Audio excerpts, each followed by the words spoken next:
this episode of On the Set, I'm back with another Resident Evil double feature. This time I'm doing Extinction and Afterlife. Extinction is my least favorite of the whole series, but here we go anyway. The film starts off with Alice in the mansion. She wanders around and it looks like it may be a flashback of the original movie. That is, until she finds her way into the Umbrella Hospital, which is just oddly connected to the mansion. All of a sudden, Alice gets killed off by some kind of guillotine. Damn, they killed her off in the beginning of the movie?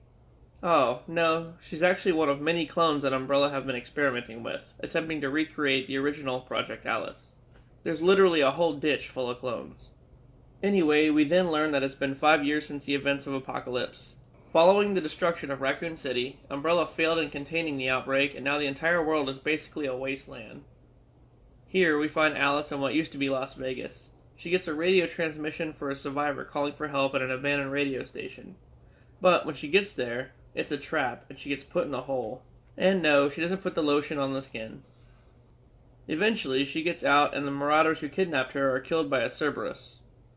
Then, she finds this random journal stating that salvation lies in Alaska, which is apparently free from infection, in a small town called Arcadia. Meanwhile, a convoy is driving across the desert led by Claire Redfield. It's comprised of random survivors, including Ashanti and Cowboy Johnny Cage. Oh yeah, and Carlos is there, and LJ too, because plot. At one point, they're raiding a local motel for supplies, and LJ ends up getting bitten. But he does the responsible thing and doesn't tell anyone. Good for you, man.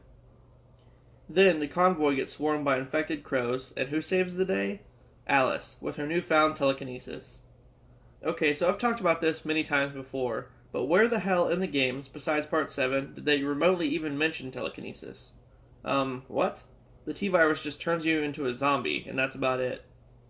So where the hell did they get this shit from? Anyway, then, Alice meets up with Claire and she joins their group. Which is a bad thing because Umbrella's been tracking her every move this whole time. Alice shows Claire the book she found and convinces her to lead her convoy to Arcadia, to see if it's actually a safe haven. Meanwhile, somewhere underground, Dr. Isaacs, the guy from the previous movie, is working on a new type of zombie with more intelligence. Under the order of Chairman Wesker, who runs Umbrella, and yeah, I know, before you say anything, I know it's not accurate, Dr. Isaacs is ordered to stay in the lab. But he decides to go up on the surface anyway to test the new zombies out. Wesker then puts Captain Slater, the head of his security team, in charge of babysitting Isaacs. But he ends up leaving anyway and has the zombies attack the convoy, killing mostly everyone, including Johnny Cage. At which time, LJ turns into a zombie and bites Carlos. It's just chaos. As Alice fights off the zombies, Umbrella attempts to control her remotely, but it doesn't work and she kills the soldiers. Then, Isaacs gets bitten by one of the super zombies and is rushed back to the lab. Following him back to the underground facility, Alice and Carlos attempt to breach the fence surrounding it, causing Carlos to die in an explosion. And then, Claire takes the remaining survivors to Arcadia in a helicopter. Alice descends into the lab and finds clones of herself. Then, the White Queen, the sister AI of the Red Queen, warns her of Dr. Isaacs. Desperately trying to reverse the effect of the T-Virus, he injected himself with way too much antivirus and mutated into a tyrant, which is basically a bioengineered super soldier. He crosses paths with Alice, and they have an intense battle in a replica of the mansion, ultimately leading into a laser hallway, where Isaacs gets cubed. After that, Alice finds one of her clones who escaped stasis and tells Wesker they're coming for him. 1 year later, we get Afterlife. Alice tracks Wesker to the Umbrella headquarters in Japan. Her and her clones kill everyone there, but Wesker escapes in a plane, purging the whole facility with a bomb, which in the process kills all the clones. Just then, we find out that Alice is actually on the plane and fights Wesker again, ending with him taking away her power. Then he reveals that he has powers of his own thanks to the T-Virus. Again, not what that shit does to you, but whatever. As they fight, the plane crashes into a mountain, seemingly killing them both. No, I'm just kidding. She's still alive. Remembering that Claire and the survivors headed to Arcadia, she travels there only to find Claire looking like a rabid homeless woman. She attacks Alice and has some kind of device on her chest. We then learn that the device was giving her amnesia. Then, Claire joins Alice and they head to Los Angeles for some reason.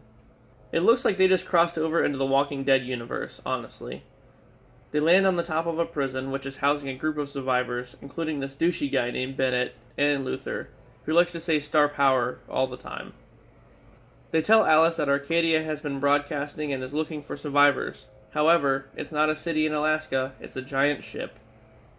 Feeling trapped, they debate whether or not to trust the word of an inmate who knows the only way out of the prison. Alice and Claire go down to the basement where the prisoner is held, only to learn that the prisoner is Claire's brother Chris. But she doesn't remember him. Yes, I know. Anyway, he tells the group that he was with the army and got left behind there, but no one believes him except for Alice. Suddenly, they get attacked by zombies that breach the prison, only they have evolved into like these weird Las Plagas zombies from RE5, and they explain it away with evolution or something. Just a really quick throwaway.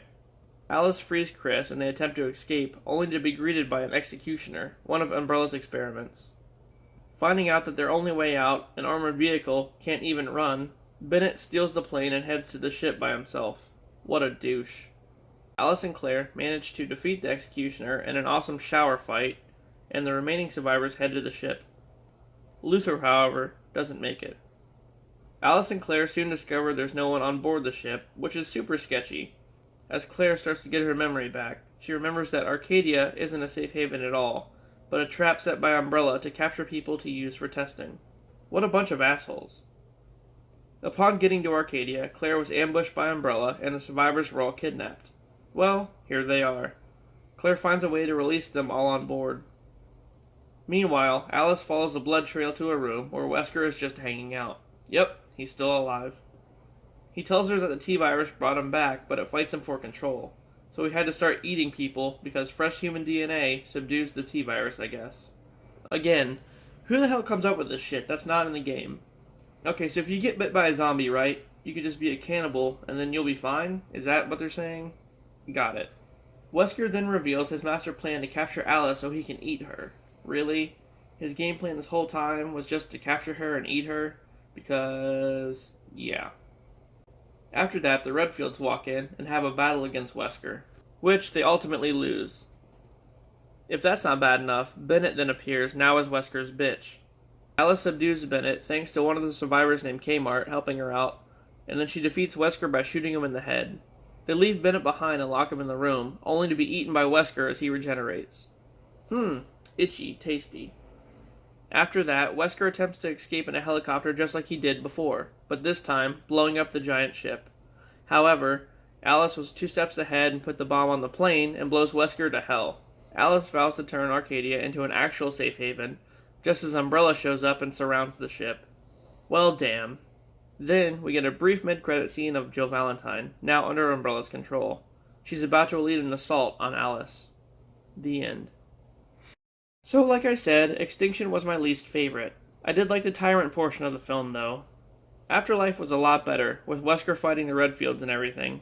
Yes, they got Chris wrong, but it's a step in the right direction at least. Better than getting Leon and not calling him fucking Leon. Am I right? I'll see you guys on the next one.